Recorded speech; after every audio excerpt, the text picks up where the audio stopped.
자, 안녕하십니까. 신체활동 지원 부분의 개인위생 및 환경관리 부분에서 불편하신 어르신들의 옷 갈아입기를 설명드리겠습니다. 편마비가 한쪽에 마비가 있거나 장애가 있는 경우에 옷을 벗을 때와 옷을 입을 때가 다릅니다. 옷을 벗을 때는 건강한 쪽부터 건측부터 벗고 빼고, 또는 옷을 입을 때는 반대로 불편한 쪽부터 입으면 됩니다. 한쪽부터 입으면 됩니다. 예를 들어서 왼쪽에 편마비가 있는 대상자의 경우에 오른쪽 팔 건강한 쪽을 먼저 벗고, 그 다음에 머리, 목 부분에 머리를 빼고 난 후에 왼쪽 팔을 뺍니다.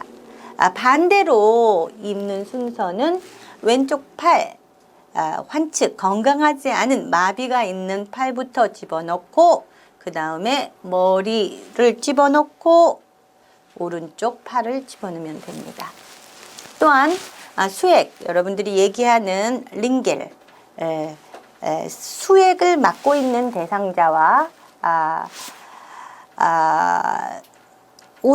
수액을 맡고 있는 대상자의 옷을 갈아입을 때도 건강한 쪽을 먼저 빼고, 그 다음에 수액을 빼고 마비된 쪽을 팔을 빼면 됩니다. 자, 그런데 수액을 맞을 때 마비된 쪽에는 수액을 맞지 않습니까? 예, 잘 맞지 않습니다. 왜냐하면은 혈관이 콜랍스라고 하는 의학용어를 써서 죄송하지만 혈관이 숨었어요. 그래갖고 그쪽에는 수액을 잘 맞지 않습니다. 건강한 쪽에 맞습니다.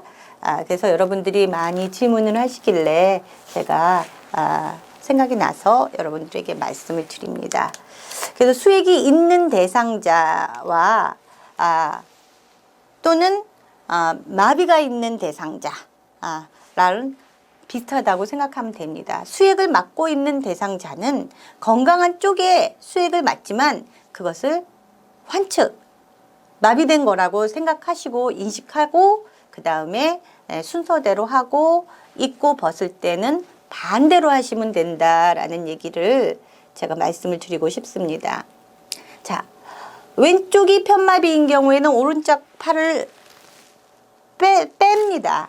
벗을 때. 자, 수액이 있을 때도 수액은 건강한 쪽에 팔에 수액이 있습니다. 그러니까 반대팔인 왼쪽부터 빼야지 됩니다. 자, 그래서 여러분들에게 책에 팁으로 여러분들이 꼭 알아두기라는 것이 있습니다. 거기에 보면 체위 변경이 필요한 대상자의 옷을 벗길 때는 입힐 때보다 역순위로 반대로 하면 됩니다. 이렇게 되어 있고요. 꼭 기억할 때는 옷을 벗을 때는 건강한 쪽, 입을 때는 마비된 쪽을 먼저 입힌다라고 꼭 기억하시기 바랍니다. 이거는 아마도 시험에 항상 나오는 문제이기 때문에 여러분들에게 강조드리고 싶습니다. 자, 나머지 부분에 대해서 옷 갈아입히기에 대한 동영상도 상세하게 준비되어 있습니다. 그러니까 기억하시면서 동영상을 참고해서 시청하시기 바랍니다. 자,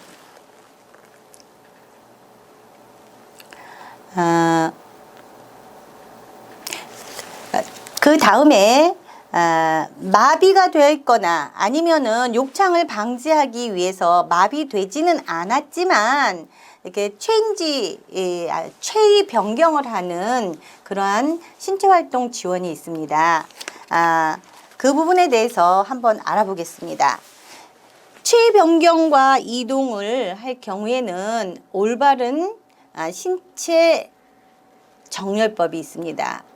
늘 체위 변경을 하거나 이동을 할 때는 반드시 여러분들이 기억해야 될 것이 낙상이나 전도, 낙상은 위에서 떨어지는 것이고요. 전도는 미끄럼 타는 겁니다. 그렇기 때문에 여러분들이 꼭 주의하셔야 될 부분은 마비된 쪽에서 지원해야 되고 마비된 쪽을 잡아줘야 되고 건강한 쪽으로 움직이게 하고 그래야 됩니다. 그래서 한번 보면 올바른 신체 정렬 방법에서는 요양보호사의 허리와 가슴 사이의 높이로 몸 가까이에서 잡고 보조한다. 이렇게 되어 있어요.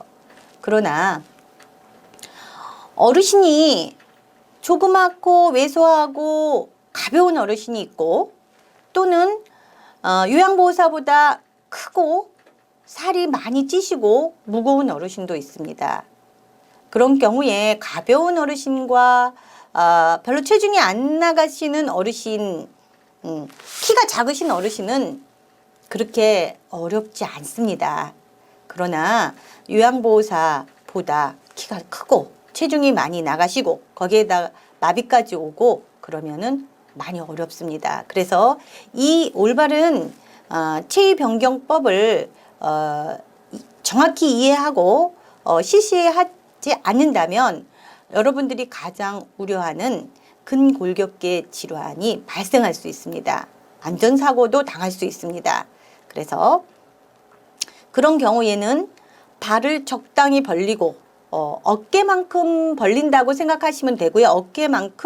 자기의 어깨만큼 조금 더 벌리셔도 괜찮습니다. 한 발은 다른 발보다 약간 앞에 놓아 지지면을 넓힌다. 이거는 어떻게 이해하시면 되냐면요. 마비된 어르신이 자기한테 기대거나 이럴 때 앞발과 뒷발 적당히 벌리고 있으면 앞으로 쓰러지든 나한테 앞으로 앉히든 아니면 뒤로 가든 간에 이것을 방어할 수 있는 그러한 바닥 면적을 넓게 한다라고 생각하시면 됩니다. 그런데 이 어깨만큼 벌리지 않거나 그렇다면은 어르신이 넘어지면 안 되니까 어르신을 잡고 보통 안고 요양사님들이 뒤로 넘어가는 경우가 많습니다. 어르신을 놓을 수가 없으니까. 그런 경우에는 어르신들은 요양사 위로 떨어지기 때문에 그렇게 많이 다칠 경우는 없지만 요양사님들은 크게 문제가 될 수 있습니다. 그러니까 주의하셔야 돼요. 그래서 양다리에 체중을 지지한 후에 무릎을 굽히고 중심을 낮게 해야 됩니다. 지지면을 이것은 여러분들이 그냥 집에서 이해를 좀 쉽게 하기 위해서는 화분을 들 때도 마찬가지입니다. 화분을 들 때도 무릎을 굽히고 디스크를 방지하기 위해서 지금 말씀드린 그런 방법으로 하시면 디스크를 예방할 수 있습니다. 자, 그리고 대상자 이동 시 다리와 몸통의 큰 근육을 이용한다. 그러니까 힘으로 쓰면 안 된다는 거예요. 손으로 잡아내면 안 된다는 거예요. 다리와 몸통을 딱 지지를 하시고 안전하다 판단됐을 때 자, 어르신 이동합니다. 제가 하나, 둘, 셋 구령을 하겠습니다. 그러면 셋 할 때 어르신이 건강한 다리나 건강한 팔로 저를 붙잡고 염려하지 마세요. 제가 불편한 쪽을 지지해 드리겠습니다. 이렇게 얘기하면서 갑작스런 동작을 피한다라는 얘기는 지금 말씀드린 그 내용입니다. 자, 어르신 하나, 둘, 셋 하면은 같이 움직이시는 겁니다. 그리고 자, 연습 한번 하나, 둘, 셋 모션 보여드리고 그 다음에 실제로 했을 때 자, 지금은 바로 합니다. 하나, 둘, 셋 이렇게 할 때 같이 어르신이 남아있는 건강한 잔존 능력을 발휘해 주시면 여러분들도 사고를 당하지 않고 훨씬 편하고 쉽게 체위 변경을 할 수 있습니다. 그리고 난 후에 적절한 휴식을 취한다 되어 있는데 이런 경우에는 체위 변경하기 전에 스트레칭도 하셔야 되고요. 하고 난 다음에도 그걸 긴장된 걸 풀어주기 위해서 또 다시 스트레칭을 하시는 게 적절한 휴식을 취한다라고 표현할 수 있을 것 같습니다. 자, 다음 슬라이드 오겠습니다. 침대 위에서의 이동 돕기는 여러분들에게 준비된 동영상이 있습니다. 그러나 가장 주의해야 될 내용은 침대 위에서의 이동 시 유의할 점이 욕창이나 상처나 마비, 유무를 확인하고 이동하고자 하는 동작을 설명해야 됩니다. 그리고 스스로 움직여서 협조할 수 있는 것을 협조하게 한다라는 거는 잔존 능력이 여러분들이 이 어르신은 왼쪽이 마비됐고 오른쪽이 건강하지, 또는 이 어르신은 하반신에는 마비가 있고 상반신에는 건강한 거지, 이렇게 생각을 하시면서 어느 쪽에 옮길 때 도움을 받아야 되겠구나 라는 것을 이해하면은 설명하기도 좀 쉬우실 것 같아요, 제가 생각하기에. 그리고 이동 후의 이상 증상은 어르신이 안면 창백, 오심, 구토, 식은땀 이런 것이 있다면 바로 원래 상태로 눕혀야 됩니다. 뭔가가 지금 문제가 있다라는 거예요. 그리고 간호인력이라든지 시설장, 전문가의 도움을 받아서 여러분들 보고를 하셔야 됩니다. 자, 누워서 엉덩이를 들어 올리는 운동은 여러분들이 자주 시간 날 때마다 해 주시는 게 좋아요. 변기를 사용하는 것이 맨 마지막이지만 그래도 남아있는 허리의 근육과 대퇴 근육과 발목을 이용해서 조금 밑에 들어갈 수 있는 그러한 면을 확보해 주시고, 만약에 그게 안 되는 상황이면 편마비가 왔으면 건강한 쪽으로 돌리고 그 다음에 사이드에서 옆에서 넣는 방법이 있지만 주의해야 될 내용은 마비된 쪽을 지탱하게 하면 안 돼요. 그러면은 넣으면서 어르신이 지지하지 못하면은 엉덩이를 탁 내리든지, 아니면은 여러분들이 침대에서 난관을 이렇게 밑으로 내리고 하기 때문에 떨어질 수 있어요. 굉장히 중요한 내용이기 때문에 반드시 여러분들의 위치는 어떤 상황이 되든지 간에 혼자 할 때는 마비된 쪽에 서 있어야 돼요. 마비된 쪽에. 그리고 반대쪽 건강한 쪽에 그 침대에 사이드 레일이라고 합니다. 이렇게 떨어지지 않게끔 위로 올리는 거. 그것을 건강한 쪽으로 잡고 계세요 라고 하지만 이렇게 돌려야 되는 상황이라면은 그것을 머리 밑으로 넣는다거나 아니면은 허리 쪽에 넣어서 나를 잡게 한다거나 요양사를 잡게 한다거나 이렇게 해서 해야지, 반대로 하면은 어르신 떨어집니다. 그러면은 그런 경우에는 체위 변경을 하다가 사이드 레일을 내리지 않고 사고가 났을 경우에는 그건 무조건 요양보호사의 책임입니다. 굉장히 중요하게 지금 강조를 드리고 있으니까 유념하셔야 됩니다. 그리고 체위 변경이나 이동을 하기 위해서는 그것도 하는 방법이 좋지만 말씀드린 것처럼 욕창이나 상처나 마비가 있는지를 같이 확인하시고, 그리고 마사지를 해주시거나 보통 하기 때문에 샤워나 목욕을 같이 하고 그 다음에 해주시는 게 좋습니다. 자, 한번 침대 머리 쪽으로 이동하는 경우에 대상자가 협조를 할 수 있는 잔존 능력이 있는 분입니다. 그리고 대상자가 협조를 할 수 없는 경우가 있습니다. 그러면 대상자가 침대 머리 쪽에 난간을 잡게 한다는 거죠. 그러니까 밑으로 내려가 있는 거예요. 어르신이 발 쪽으로 많이 내려가 있는 경우예요. 그리고 요양보호사는 대상자의 뒤태 아래 한쪽 팔을 넣고 나머지 한 팔은 침상을 밀면서 대상자하고 같이 침대 머리 방향 쪽으로 움직이는데, 혼자서 하기에는 아무리 대상자가 협조를 한다고 해도 그리 쉽지 않는 그러한 이동법입니다. 그럴 때 보통 인력이 좀 있다면 같이 마음을 잘 맞는 분들끼리 2명이서 한 분은 침대 머리 쪽, 한 분은 대퇴, 이러고 어르신의 협조를 받아서 안전하게 이동해 주시는 것도 좋은 방법이라고 생각합니다. 그리고 두 번째, 대상자 협조를 할 수 없는 경우에는 더더욱이나 혼자 할 수 없습니다.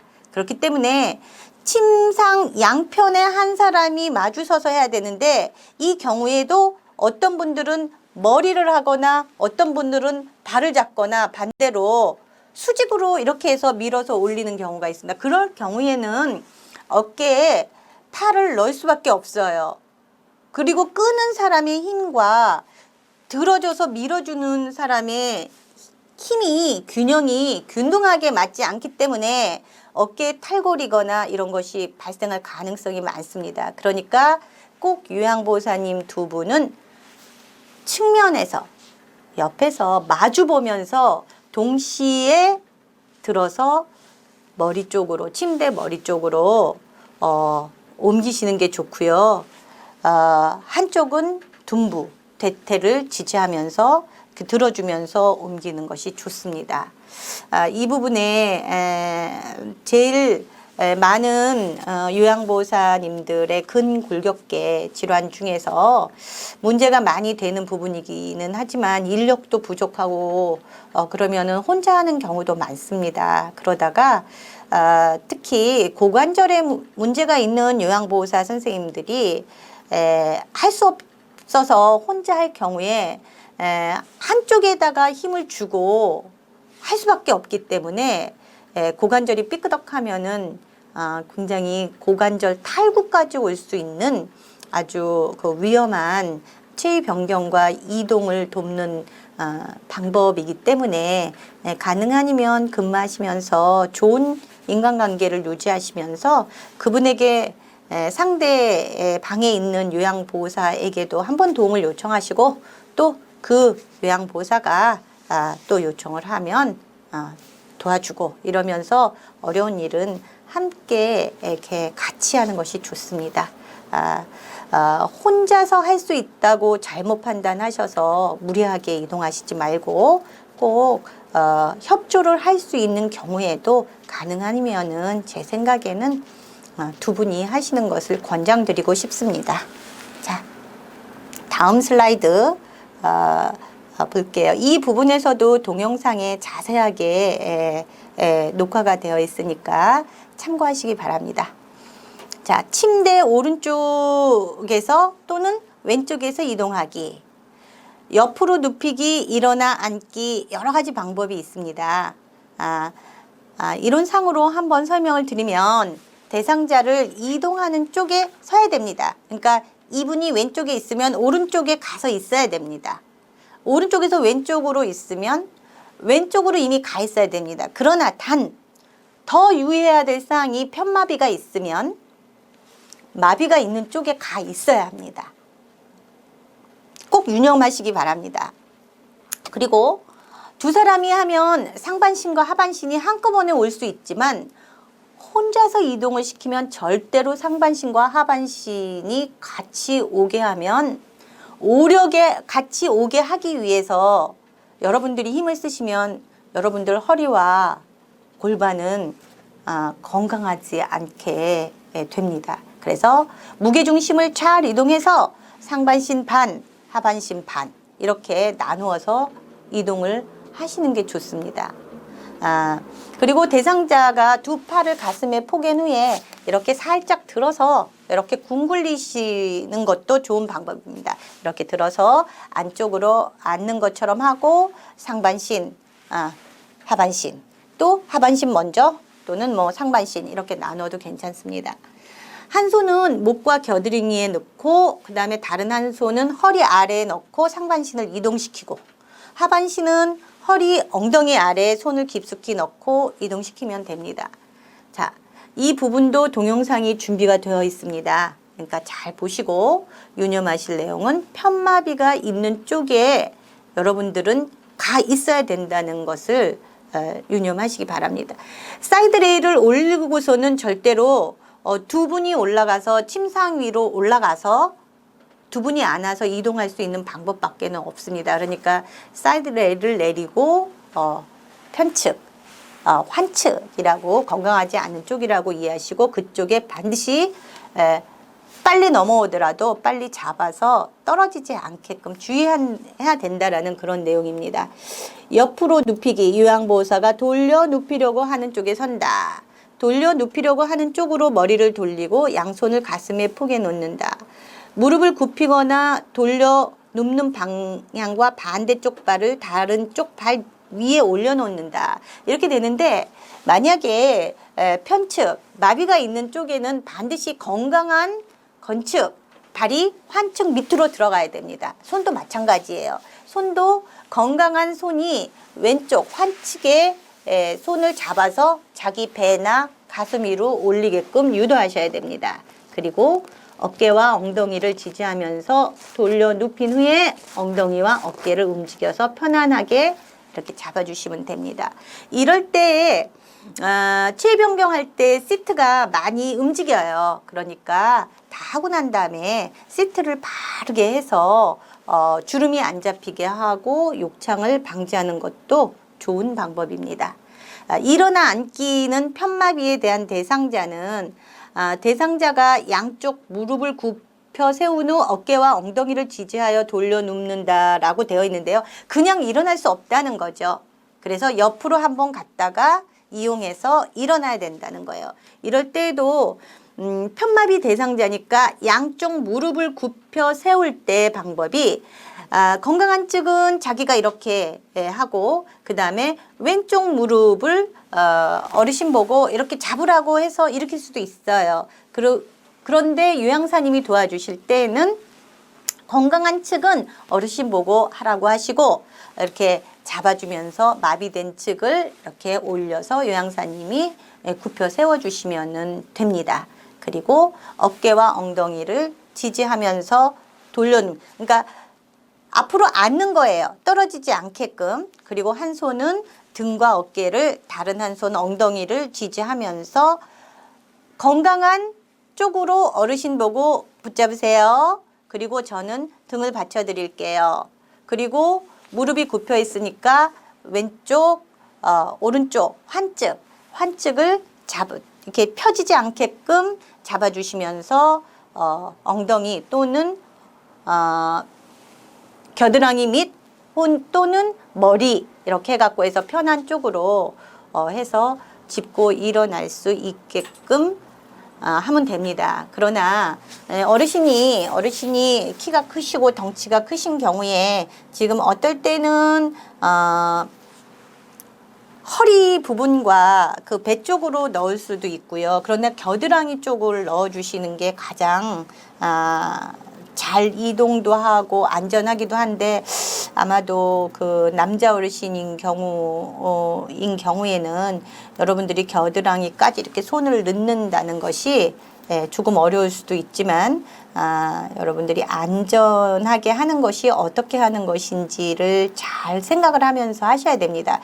이럴 때도 여러분이 기저 면적이나 어깨 넓이만큼 자기가 문제가 되지 않게끔 어르신이 안전하게 할 수 있도록 이렇게 뻗정다리식으로 그렇게 하지 마시고 항상 무릎을 구부릴 수 있으면 무릎을 구부려서 디스크가 오지 않게끔 그렇게 해주시는 것이 가장 좋은 방법이라고 생각합니다. 다음 슬라이드에 방법이 조금 있습니다. 자, 이렇게 보면 이렇게 세우기 앞에서 보조하는 경우 다 무릎을 구부렸죠. 그리고 이 분은 아마도 제가 생각하기에 왼쪽에 마비가 있는 그 분인 것 같습니다. 그래서 왼쪽으로 환측으로 지지를 해줬습니다. 그리고 오른쪽은 건강한 측이기 때문에 오른쪽을 딛고 오른손으로 자기 무릎에 얹혀서 요양사가 허리나 아니면은 보통 허리보다는 요양사님들이 가장 많이 이용하는 방법이 쉽다고 생각해서 그런지 모르지만 허리춤 이렇게 환희가 있는 거기를 많이 잡아서 당겨서 올려서 지원을 해주십니다. 그런데 남자분들은 좀 괜찮지만 이것이 이렇게 회음부라든지 이런 부위에 껴갖고 쉽게 얘기하면 이렇게 항문 쪽으로 이렇게 껴요. 그걸 잡아다니면. 그러니까 그럼 좀 불편해할 수도 있지만 사실 그게 가장 안전한 방법일 수도 있고 만약에 좀 지혜롭게 할 수 있다면 너무 남자 어르신이 힘이 붙이시는 분들은 거기에다가 가죽 혁띠를 좀 이용하셔서 가죽 혁띠를 딱 묶고 가죽을 이렇게 잡아다니시면은 훨씬 더 어르신도 안전하고 요양사님들도 잡는데 문제가 없는 그런 경우가 있습니다.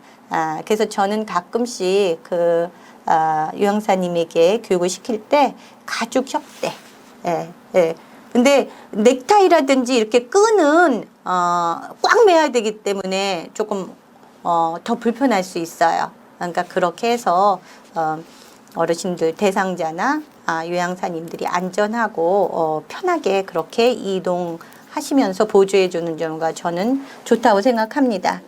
옆에서 보조하는 경우도 마찬가지입니다. 한 손으로 대상자의 마비된 측, 대퇴부, 그 다음에 반대쪽 허리 부축하여 천천히 일으켜 세워야 됩니다.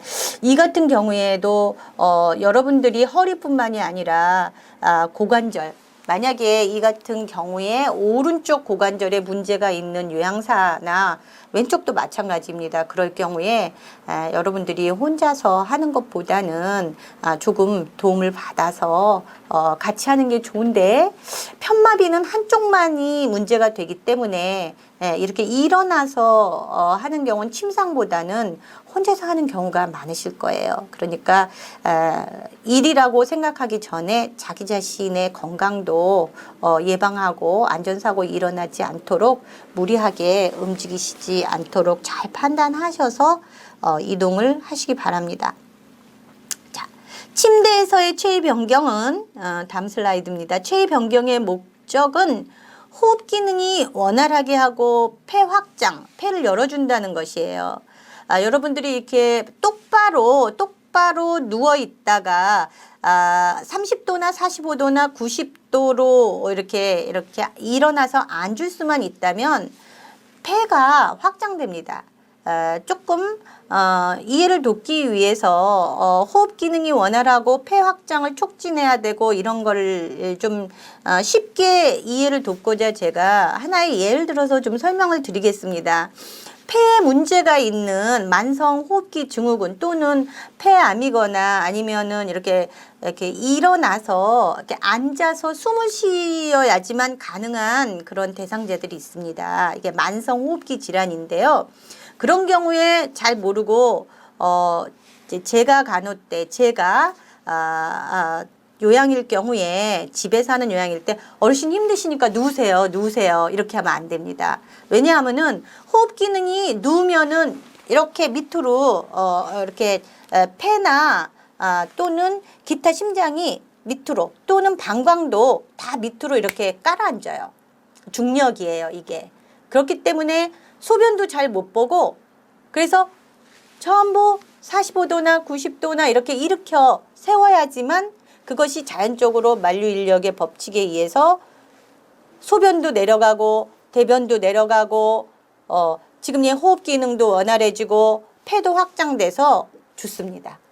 그러니까 누워서 이렇게 하지 말고 일으켜서라도 조금이라도 잔존 능력이 남아있다면 일어날 때도 그 남아있는 근육을 사용하기 때문에 도움이 되고, 또 부종 이런 것들도 혈액 자체가 누워있을 때보다는 아래로 쏠리고 또 다리도 올려주고 여러 가지 무릎 베개도 받쳐주면서 체위 변경을 하고 그러면은 그 혈전이 뭉쳐져서 움직이지 않던 것들이 돌기도 하고 그러면서 욕창도 예방할 수 있습니다. 그러나 2시간마다 체위 변경하라고 했는데 이것은 욕창을 예방하기 위해서 2시간마다 체위 변경을 하는 것이지, 이미 욕창이 생겼으면 30분도 좋고 1시간도 좋고 빠르게 해줘야 됩니다.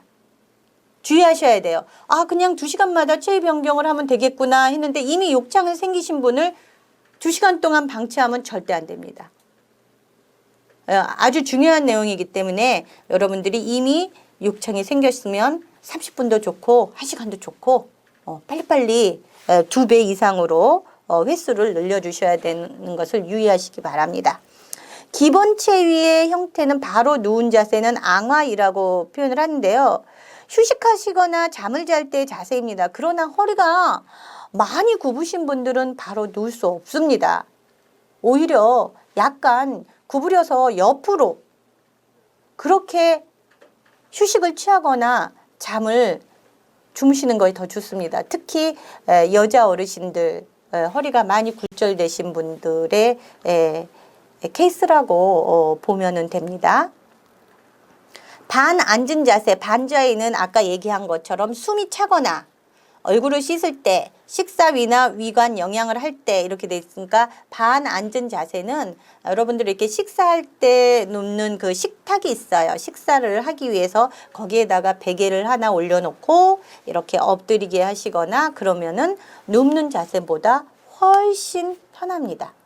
그리고 얼굴을 씻을 때도 그렇고 식사할 때도 일어나 앉으시게 하고 위관 영양을 할 때도 그렇게 해주시면 좋습니다. 엎드린 자세는 이제 등에 상처가 있거나 또는 등에 욕창이 있거나 등 근육을 쉽게 해줄 때의 자세인데요.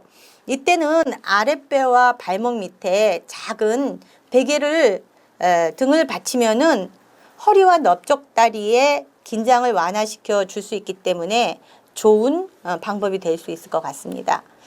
옆으로 누운 자세는 측이라고 합니다. 둔부의 압력을 피하거나 관장을 할 때 자세입니다. 둔부의 압력은 둔부 쪽에 이렇게 꼬리뼈 있는데 욕창이 많이 생깁니다. 그래서 그걸 방지하게 하기 위한 거고요. 관장은 여러분들이 좀 주의하셔야 될 내용들이 그냥 일회용 약국에서 사다가 하는 그런 관장도 있지만 전문가가 개입해서 글리세린이라고 주사기에 넣어서 하는 것도 있고 비눗물 관장도 있기는 하지만 꼭 관장할 때 주의하셔야 될 거는 어르신들에게 대상자에게 말할 때 10분 동안 참으셔야 됩니다. 이런 얘기를 해요. 그런데 여러분 10분 동안 참는 거는 너무 많이 어렵습니다. 그래서 오히려 그 10분을 못 참아서 그냥 바로 그 관장약이 이렇게 쏟아져 나오는 경우가 많아요. 그렇다고 해서 바로 눕게 할 수는 없어요. 그러니까 요양사님들이 그 휴지를 대고 이렇게 해서 지지를 해주면서 막아주는 것도 좋고 너무 배에서 그게 막 돌아가니까 배가 얼마나 아프시겠어요. 그러니까 긴장을 좀 풀기 위해서 말씀을 좀 해주시고 그러면은 어르신들이 그래요. 말 시키지 마! 힘들어! 이렇게도 얘기하시는 분들도 많아요. 그러니까 어떻게 하는 것이 좋은지는 여러분들이 잘 판단하시고 10분 참으세요. 이렇게 절대로 기계적으로 말씀을 하는 그러한 행동은 유의하시고 지양하시기 바랍니다. 자, 그 부분도 동영상이 준비되어 있으니까 한번 참고해서 꼭 보시기 바랍니다. 자, 휠체어로 이동을 돕기 위해서 교재 290페이지라고 되어 있지만 한번 보시기 바랍니다.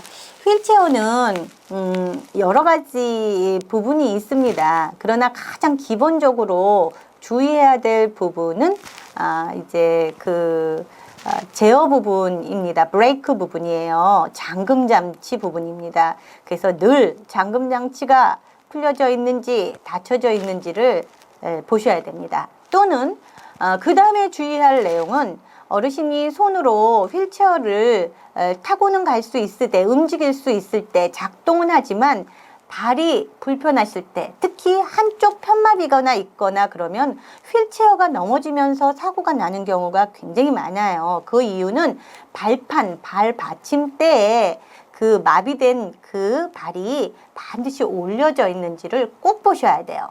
그래서 어르신 혼자서 할 수 없을 경우에 반드시 브레이크를 풀기 전에 그 환측, 마비된 쪽이 발 받침대에 올려져 있는지 또는 브레이크를 풀고 이동을 하는 도중에도 그 발이 빠져서 땅바닥으로 떨어져 있는지 주의하셔야 돼요. 이 경우에 이제 낙상보다는 전도장애라고 하기도 하는데요. 굉장히 사고가 많습니다. 시설에서 이제 프로그램을 하셨다가 이제 바쁜 상황이 되면 어르신이 나 혼자 갈 수 있어. 이렇게 하다가 어르신이 마음만 갈 수 있는 거지 한쪽으로 하면은 균형이 떨어지면서 왼쪽, 편측 또는 오른쪽 이렇게 마비가 오면은 이렇게 똑바로 가지 못하고 옆으로 이렇게 많이 가는 경우가 있어요. 그러면은 발이 같이 빠지면서 그냥 눈앞에서 넘어지는 그러한 전도 장애를 많이 발생을 하는 것을 봤습니다. 특히 조심하시고 프로그램 하거나 그럴 땐 반드시 브레이크 잠그고 브레이크 풀 때도 침상에 가까이 가서 휠체어 타시는 분들은 절대로 혼자 가시지 않게 하고 침상 위에서 안전하게 침상 위로 올려드리는 것이 가장 중요한 거기 때문에 유념하시기 바랍니다. 자, 다음 슬라이드 한번 볼까요? 네. 휠체어를 이용했을 때 밖에 산책을 나가거나 그렇다면 이게 턱이 있는 경우에 오르는 방법, 내리는 방법, 오르막길을 올라가는 방법, 또 울퉁불퉁한 것을 지나가는 방법, 내려가는 방법, 이 굉장히 어렵습니다. 그러나 오히려 올라가는 방법은 힘을 좀 이용해서 앞을 들면은 괜찮지만 내려갈 때의 방법은 굉장히 위험합니다. 그런데 내려갈 때 내리막길을 가는 방법에서 요양보호사가 지금 밑으로 내려가고 어르신을 이렇게 위에서 이렇게 끌고 내려가는 방법이 있는데요. 만약에 이런 경우에 휠체어에 안전벨트처럼 이렇게 찰 수 있는 방어 체제가 있다면 이렇게 위에서 이렇게 들어서 이렇게 내려가는 것도 하나의 방법일 수도 있습니다. 이렇게 밑으로 내려가는 게 원칙적이지만 상당히 어려워요. 무게가 많이 나시는 어르신 같은 경우에는 이렇게 요양보호사가 한쪽 무릎으로 지지하고 뒤를 보면서 어르신을 보면서 내려가기에는 이렇게 시야가 확보가 되지 않았기 때문에 많이 어려운 경우가 있으니까 되도록이면 제 생각에 이렇게 편편한 그런 곳으로 가시고 엘리베이터를 이용하시고 이동하시지 이렇게 비탈길을 많이 이용하거나 그러는 것은 좀 지양해 주시고요. 어쩔 수밖에 없는 시설의 구조적인 부분에서 문제가 된다면 안전하게 그리고 어르신 보고도 남아있는 잔존 능력이 있다면 꼭 붙잡으세요 라고 얘기해 주시는 게 가장 중요한 것 같습니다. 자, 다음 슬라이드. 다시 침대에서 휠체어로 옮기고 또는 휠체어에서 침대로 옮기고 이런 경우에 편마비인 경우에는 보통 45도로 비스듬히 누이고 잠금장치 반드시 잠겼는지 확인하고 받침대 열어놓고 받침대라고 하면은 그 발 부분입니다. 그래서 그 안으로 들어와서 요양사가 무릎으로 대상자의 마비된 쪽을 지지하고 어르신이 건강한 측이 그 휠체어를 이렇게 팔걸이를 잡고 한 바퀴 이렇게 90도 정도로 돌려서 침대를 지지하게 잡게 해주는 경우가 보편적인 침대에서 휠체어로 옮기는 방법입니다. 이 부분도 침대에서 휠체어로 옮기고 휠체어에서 침대하고 두 사람이 침대에서 침대로 옮기고 또는 바닥에서 휠체어로 이동하기 바닥에서 휠체어로 이동하기 부분은 휠체어에도 앉지만 바닥에서 의자에 앉는 것과 유사한 행위이기 때문에 되도록이면은 대상자의 잔존 능력, 손의 힘, 악력 또는 짚고 지탱하고 일어날 수 있는 무릎에 대한 관절 또는 대퇴 근육 또는 발목 이런 부분들이 얼마나 가능한지의 여부를 충분히 검토하시고 할 수 있다면은 하되 그렇지만 이동할 때 많이 일어나는 사고를 미연에 방지하기 위해서는 충분히 대상자와 요양보호사 간에 서로 의논하고 협의한 후에 같이 협업하는 부분에 어르신 어디까지 도와드리면 좋겠습니까? 혼자서 어디까지 하실 수 있습니까? 그래도 만약에 사고를 방지하기 위해서는 저에게 꼭 말씀을 해주세요. 어떻게 제가 도와드리면 좋겠습니까? 그러면 어르신이 판단해서 하실 수도 있고 그 능력이 말하실 수 있는 능력이 의사소통이 부재하다고 생각하시면은 가장 안전한 방법으로 혼자서 하시는 것보단 두 사람의 요양보호사가 또는 집에서 할 경우에는 보호자의 도움을 받아서 체위 변경 및 이동을 하는 것이 가장 좋은 방법이라고 생각을 합니다. 자, 그 부분에도 동영상을 참고하시기 바랍니다. 자, 휠체어에서 이동 변기로 옮길 때, 보통 제 생각에는 휠체어에서 이동 변기로 옮기는 경우는 그리 많지 않습니다. 바로 침상에서 이동 변기로 옮기는 경우가 많아요. 이 같은 경우는 이제 그 야간에 어르신이 기저귀 차기도 거부하시고 가능하시다고 생각이 되지만, 그래도 휠체어에서 이동 변기로 옮기는 거는 누군가의 도움이 필요하고, 침상에서 잔존하는 능력이 남아서 이동 변기를 가까이 갖다 놓으면 어르신 혼자서도 가능합니다. 그러나 야간에 하시는 부분은 사고가 많이 나기 때문에 보통 어르신들에게 야간만 기저귀를 사용하는 것이 어떻겠습니까? 이렇게 얘기해서 유도하는 경우가 참 많습니다. 그러나 어르신들이 싫다고 거부하시는 경우도 있어요. 거부할 수 있는 권리 있습니다. 그러니까 이동 변기를 휠체어에서 일어나서 이동 변기로 다시 이동하려면 어르신이 잔존 능력이 많이 존재하시는 분, 가지고 있는 분만이 가능해요. 그러니까 그런 부분에서 대상자의 건강한 쪽으로 휠체어 갖다 놓고 35도 비슷하게 놓고, 그러니까 침상에서 일어나는 방법과 거의 유사합니다.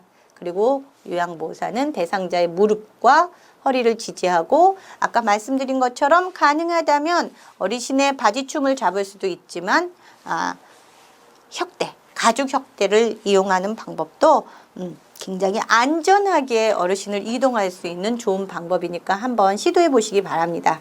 대상자의 건강한 손으로 변기의 먼 쪽에 손잡이를 잡고, 이동 변기도 플라스틱으로 만든 가벼운 것이 있고, 목재, 나무로 만든 아주 튼튼하고 견고한 것도 있습니다. 그래서 플라스틱으로 잘못해서 손잡이를 정확한 위치와 무게중심을 제대로 잡지 않으면 가벼워서 그것이 홀가닥 하고 넘어올 수 있습니다. 그러니까 근데 제가 경험한 바로는 목재는 굉장히 좀 비싸지만 안전한 것도 있습니다. 그러니까 잘 복지용구를 이용하실 때 잘 상의를 하셔서 어르신의 잔존하고 있는 능력과 어르신이 변기를 이용하시겠다는 거, 아니면 화장실을 가시겠다는 거, 아니면 침장에서 어떻게 집어넣어서 이동 변기를 이용하실 수 있는지는 어르신들과 보호자들과 같이 의논하셔서 그렇게 이동하시면 됩니다. 가장 주의해야 될 내용은 배변 케어, 배변에서 지원해서 알려드렸지만, 어르신들의 그 선택권을 위배하는 그러한 것은 하지 않으시기 바랍니다. 자, 휠체어에서 산책을 가시거나 병원을 가시거나 이렇게 야외 활동을 하실 때 자동차로 옮기는 방법이 있습니다. 대상자의 마비 정도, 방향 또는 안전하고 태우는 내리는 것이 중요한데, 아주 낮은 승용차부터 시작해서 이렇게 그 높은 승용차 여러 가지가 있겠죠. 그래서 어르신들에게 이 휠체어에서 침상으로 또는 침상에서 휠체어에 또 이렇게 하는 방법과 유사합니다. 그러나 반드시 건강한 쪽을 자동차 손잡이 잡게 하시고, 또는 자동차 손잡이뿐만이 아니라 어르신의 앉은 장소 위치가 손잡이보다 더 높은 곳을 잡더라도 위험하지 않다고 판단하면은 괜찮습니다. 오히려 자동차의 손잡이가 문이 이렇게 움직이면 그게 더 위험할 수 있으니까 요양사님들은 그 부분에 문을 잡게 해주시는 것도, 잡아서 안전하게 딱 고정시켜 주는 것도 굉장히 중요합니다. 그래서 자동차의 손잡이보다는 뒤에 태우시고 앞 좌석에 거기를 잡는 것도 괜찮습니다. 그리고 이제 이 휠체어에서 자동차로 옮기기까지는 상당한 수준의 기술을 갖추지 않으면 요양보호사님들이 많이 힘듭니다. 그래서 그러한 부분에서는 다리를 한쪽씩 올려놓으시고, 그래서 왼쪽으로 문을 열 것인지 오른쪽으로 문을 열 것인지가 중요하겠죠. 왜냐하면은 마비된 쪽이 왼쪽인지 오른쪽인지, 그리고 도로 쪽인지 아니면 인도 쪽인지, 이것도 잘 구분하셔서 여러분들이 판단을 잘 하셔야 될 것 같습니다. 동승하는 경우에는 반드시 대상자의 옆자리에 앉아서 도움을 드려야 되고요. 그 다음에 엉덩이를 먼저 앉히고 상체, 다리, 이거 잘 기억하시기 바랍니다. 다리를 먼저 하시면 어르신이 그 앞좌석에 있는 거를 꼭 잡아서 해야지 되기 때문에 항상 보통 많이 이용하시는 부분은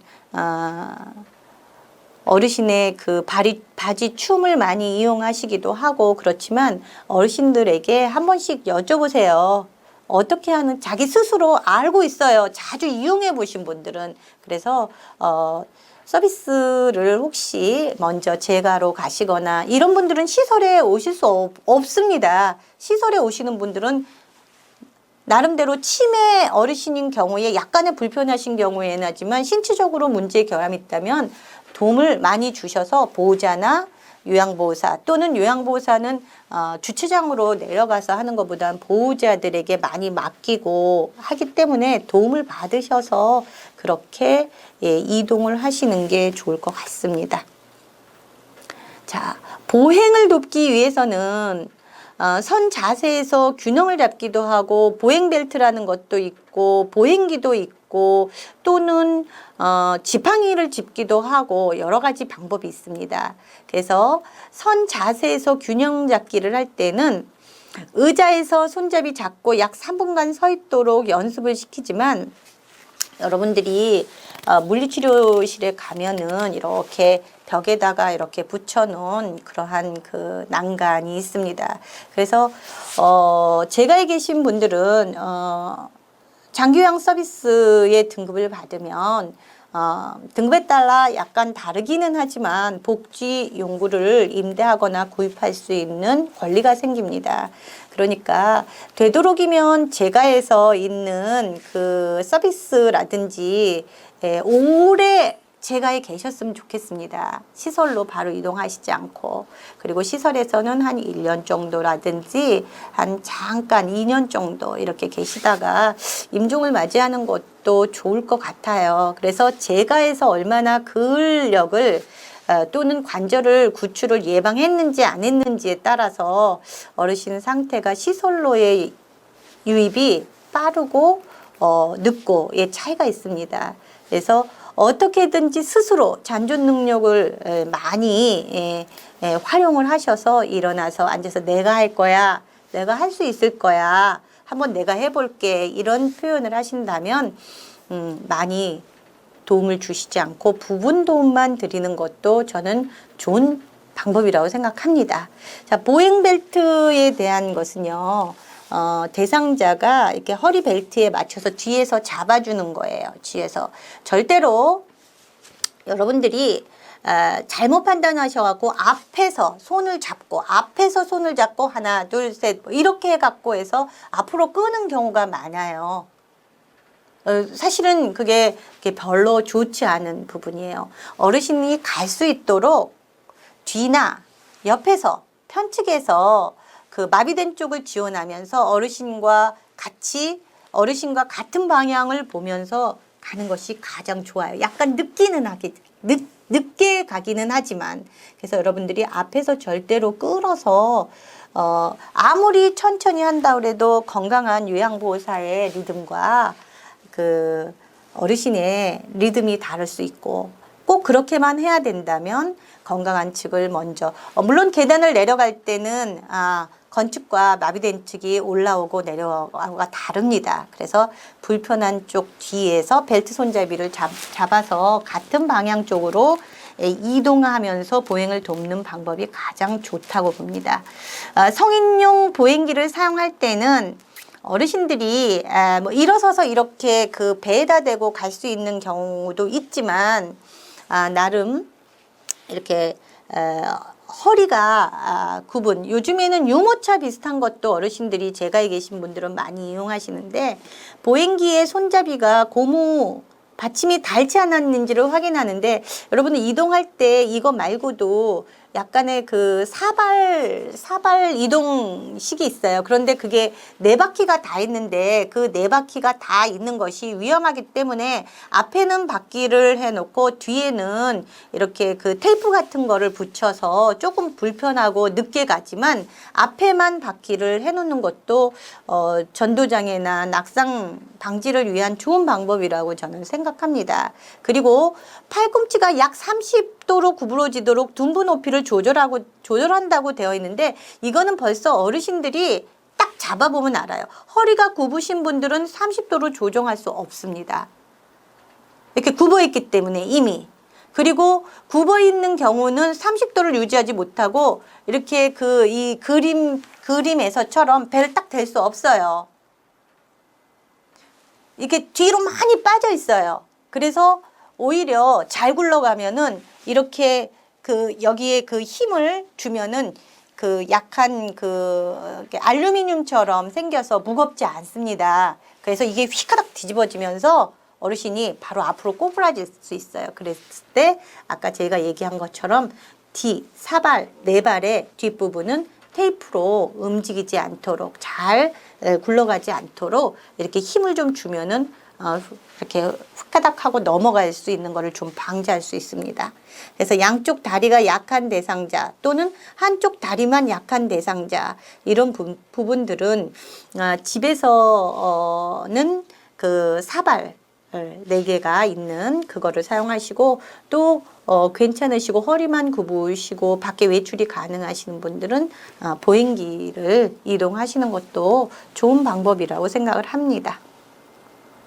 자, 그 부분에서도 지금 제가 말씀드린 여러 가지 다양한 보행기의 형태가 있기 때문에 여러분들이 그 어르신이 척추가 얼마나 굽었는지, 제대로 쓸 수 있는지, 손의 악력은 얼마나 있는지, 다리의 힘은 양쪽에 있는지, 또는 한쪽에 편측이 있는지, 어떻게 지원해야 될 것인지는 여러분들이 많은 관찰과 안전한 측면으로 지원하시는 게 좋을 것 같다고 생각이 합니다. 지팡이를 이용한 보행은요, 악력이 어느 정도 팔에 대한 힘이 있어야 됩니다. 여기서도 그 지팡이 길이를 결정할 수 있는 방법과 팔꿈치가 30도 구부러지는 정도라고 되어 있는데, 제가 좀 아쉬운 부분이 있기는 하지만 젊은 사람이 지팡이를 집었을 때 30도지만 우리가 이용하는 지팡이나 보행기는 전부 평균적으로 65세, 70세 넘은 어르신들이 척추가 이미 굴절되어 있는, 많이 구부러져 있는 상태에서 이것을 사용합니다.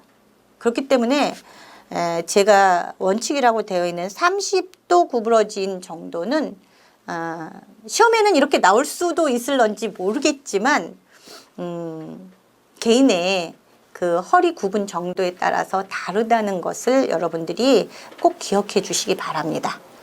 지팡이의 손잡이가 대상자의 둔부 높이일 수도 있지만 허리가 많이 굽으신 분들은 둔부 높이가 아닌 가슴이 될 수도 있습니다. 그리고 평소 신는 신발을 신고 섰을 때 손목 높이일 수도 있지만 키가 작으신 분들은 물론 지팡이도 이렇게 그 길이가 줄었다 늘었다 할 수 있으니까 그거를 잘 조절하셔서 여러분들이 지원을 해주셨으면 좋겠고요. 대상자의 건강한 쪽으로 지팡이를 잡고 선다라고 되어 있을 수 있어요. 그러나 어르신들은 발만 불편하신 게 아니라 손도 불편하실 수 있어요.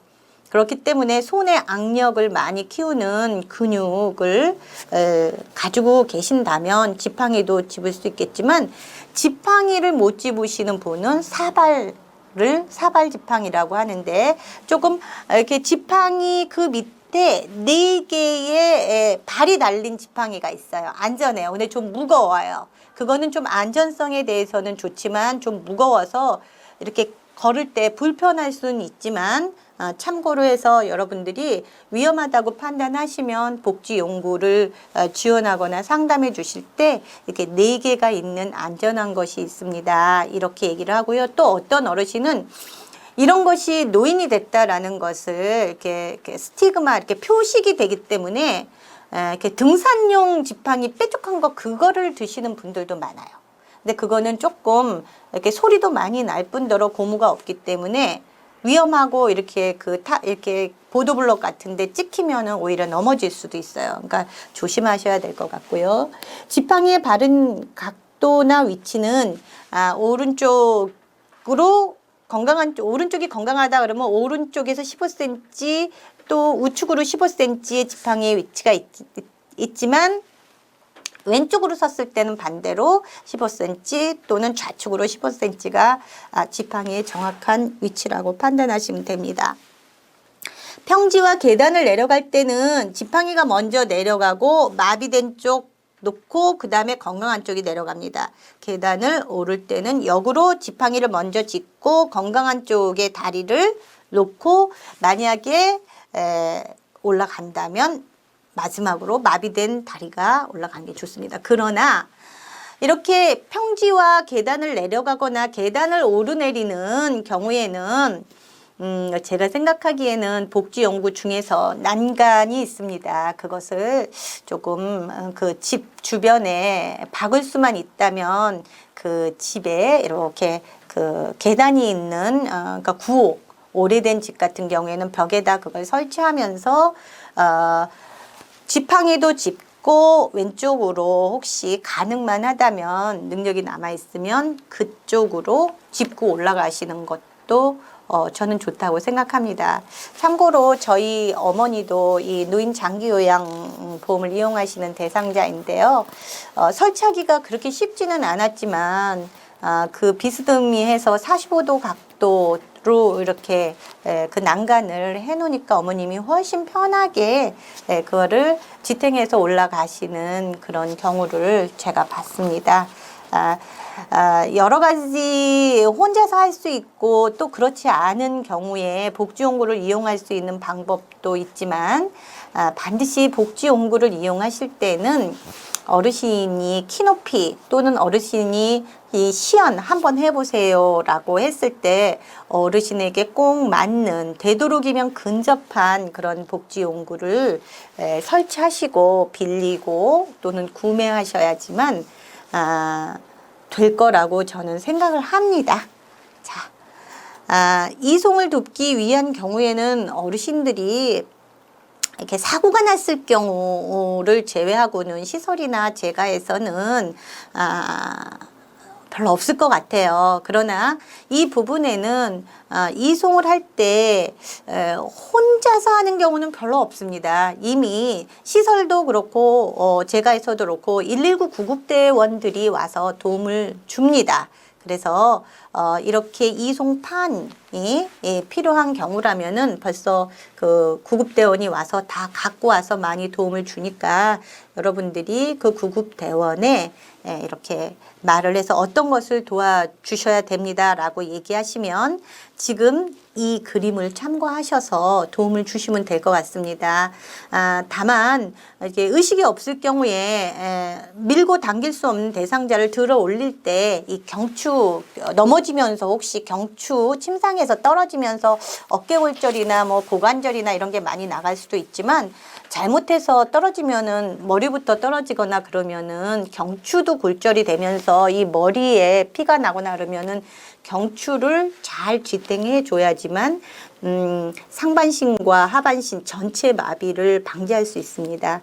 그러니까 외상이 의심될 경우에는 여러분들이 할 수 없으면은 전문가에게 보고하시고 그분이 하시는 거를 잘 지켜보면서 도움을 요청할 때 같이 해 주시는 게 좋을 거로 생각합니다.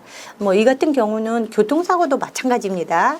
그래서 교통사고가 났을 경우에도 경추골절을 의심해야 되는데 그걸 모르고 도와준다고 해서 없고 병원까지 뛰거나 하면은 전신이 마비될 수 있는 그런 경우가 있을 수 있습니다. 그렇다고 해서 여러분들이 좋은 일을 했지만 그 그분이 전체 마비가 온다는 건 참으로 불행한 일이죠. 그렇다고 해서 여러분들에게 어떤 책임을 묻는 그런 법은 없습니다. 오히려 여러분을 구제하는 선한 사마리아법이라는 게 존재합니다. 그래서 착하게 또는 되도록이면 도와주려고 했을 때 제대로 정확한 지식 하에 도움을 주는 것이 그분의 미래에 대한 그 안전성이라든지 그 재활을 통한 건강한 재활을 위해서 도움이 된다면 저는 이 마지막에 이송 돕기 부분에서는 여러분들이 꼭 주의하셔서 혼자 하는 것보다는 보호자하고 같이 하고, 보호자가 되는 119 구급대원이 같이 하고 해서 책임의식을 좀 면하는 그러한 뭐랄까 지혜가 저는 좀 필요하다고 생각합니다. 그리고 보호자가 없을 때 혼자서 있을 때 사고를 당할 때 특히 제가 요양인 경우에는 보호자와 시설장에 이렇게 반드시 연락을 하고 시설 요양원에서는 또는 뭐 주간보호센터라든지 뭐 이런 곳에서는 관계 지원이라든지 아니면 전문직인 간호사와 또는 간호조무사와 또 기타 사회복지사 이렇게 같이 의논하면서 1인이 부족하지 않고 같이 하는, 그리고 어떻게 해주면 좋겠느냐라는 119 구급대원을 기다리면서 의식이 있을 때와 의식이 없었을 때 잘못된 전문 지식이 아닌 그냥 카더라 하는 그런 걸로 어르신을 이송을 하는 거는 대단히 위험한 일입니다. 자, 그렇게 이해하시기 바랍니다. 그리고 척추 또는 경추, 척추만 나와 있는데 경추도 굉장히 중요하다라는 것을 하면서 혹시 만약에 가능하다면 책받침보다 이렇게 하면은 경추를 이렇게 해서 경추가 흔들리지 않도록 두 개를 척추와 이런 걸 같이 하는 것이 좋다라는 것을 여러분들이 꼭 인지하고 계셔야 될 거로 생각이 됩니다.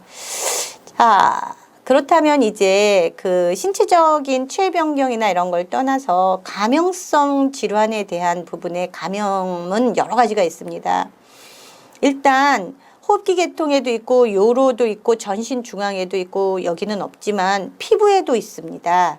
어르신들은 호흡기 기계 감염 같은 경우에는 지금은 또 코로나 부분이기 때문에 열 관리 굉장히 중요하시죠. 그래서 어르신들이 보통 추워 할 때 추워요? 그러면서 이불을 덮어주는 그러한 행위보다는 한번 열을 한번 체크해 주시는 것도 굉장히 중요하고요. 그 다음에 거기에 발치 부었는지 통증이 있는지 또는 부종이 있는지 삼출액 뭔가 그 안에서 나오고 있는지 고름은 나오고 있는지 이런 것들을 보시면 됩니다. 그러나 약간 넘어지셨을 때도 통증이 있는 경우와, 그러니까 쉽게 생각하기에는 발을 삐끗했을 때에도 이것이 잘못되면은 찔리거나 하면은 감염이 될 수도 있습니다. 그러면은 그 감염이 어르신들은 면역력이 약하기 때문에 그냥 놔두면 전체적인 것으로 돌아서 폐혈증으로 갑작스럽게 돌아가시는 그런 경우도 볼 수 있습니다. 자, 그리고 삼출액에 대한 부분 감염은 어르신들이 피부에 대한 부분은 화상도 종종 많이 일어나는 경우가 있습니다. 어르신들 그래서 화상을 입었을 때 어떻게 케어를 해야지 되는지도 한번 보시고, 그 다음에 호흡기계에 대해서도 한번 보시고, 요로는 배가 아프다든지 소변이 안 나와 그렇다든지 아니면은 밤에 또 소변 세개 아까 이미 제가 배변 케어를 하면서 말씀을 드렸지만 악취가 나는지, 소변 색깔이 평상시에는 약간 노란색이 띤 소변이었는데 갈색으로 변한다든지 아니면은 푸른색으로 갔다가 시커멓게 변한다든지 이런 걸 보시면 감염이 있구나라는 것을 볼 수 있습니다. 그리고 열이 난다든지 또 옆구리에 통증이 있다는 것은 이미 요로 감염을 떠난 신장에 방광을 지나서 신장에까지 문제가 오고 있다는 것입니다. 그리고 오심, 구토, 설사 이런 것들을 했을 때 여러분들이 민간요법으로 할 수 있는 그런 부분도 있지만 세균성, 비세균성 이렇게 잘 구분하셔서 의료진의 도움을 받아야 되는 것인지도 잘 보셔야 되고요.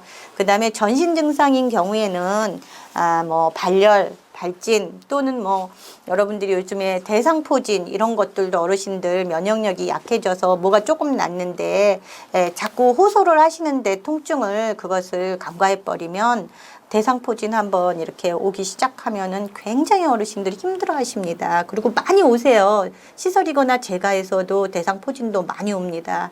그리고 근육통, 식욕조와 빈맥. 빈맥은 빨리 뛰는 거예요. 빨리 맥박이, 서맥은 느리게 뛰는 거예요. 그러니까 정상맥보다 빨리 뛰어도 문제고 서맥도 문제예요. 늦게 뛰어도. 그리고 탈수가 되는 경우에 어르신들 피부 이렇게 만져보면은 거칠거칠하고 그러니까 관찰하는 게 굉장히 중요합니다. 특히 어르신들이 감염 중에 가장 중요한 부분은 화초를 키우시는 분들이 화초를 했을 때 가시가 찔린다든지 또는 아직까지도 그 가사에 대해서 욕심을 내시고 생선을 다듬으시다가 생선 뼈에 찔려갖고 감염이 생기는 경우도 많습니다. 그러니까 그런 경우에도 여러분들이 잘 관찰을 하시고 특히나 지금 코로나 시대에는 손 씻기 올바른 손 씻기 잘 식사 전에 갔다 오고 화장실 사용하고 객담 같은 거 상처백 대상자의 신체 분비물을 만진 후에도 어르신들이 그렇게 한 것을 좀 조심해야 될 부분들이 일회용 장갑 있어요. 감염을 예방하기 위해서는 필요하기도 하고 어떤 경우에는 어르신이 반대적으로 상대급부적으로 이렇게 얘기하십니다. 저것이 나를 저 선생님이 나를 케어할 때 더럽다고 생각하는구나.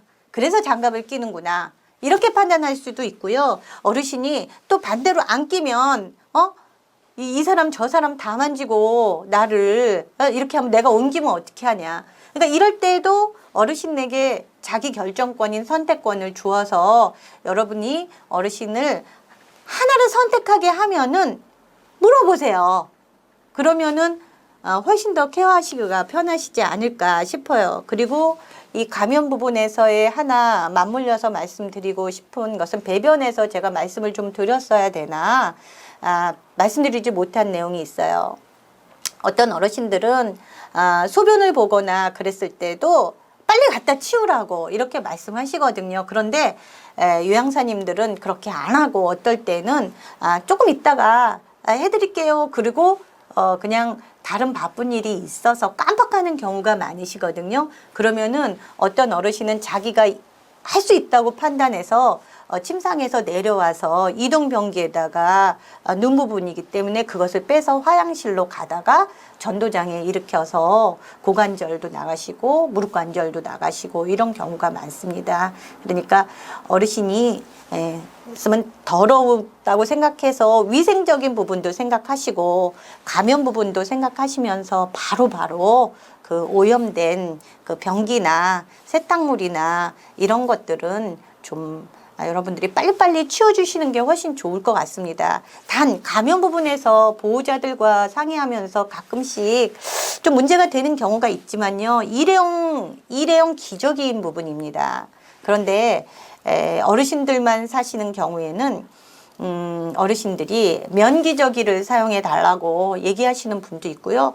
또는 이렇게 인지가 좀 약간 이렇게 두 분이 사시면서 보호자가 이렇게 같이 인지에 문제가 있는 경우는 종이 그 일회용 기저귀를 이렇게 가보면은 부유하거나 이런 걸 다 떠나서 빨아갖고 허덜허덜해지는 거를 이렇게 그 면기저귀라고 판단하시고 이렇게 베란다에 걸어서 어떤 집에 이제 제가 케어를 하러 가면 냄새 나는 경우 많습니다.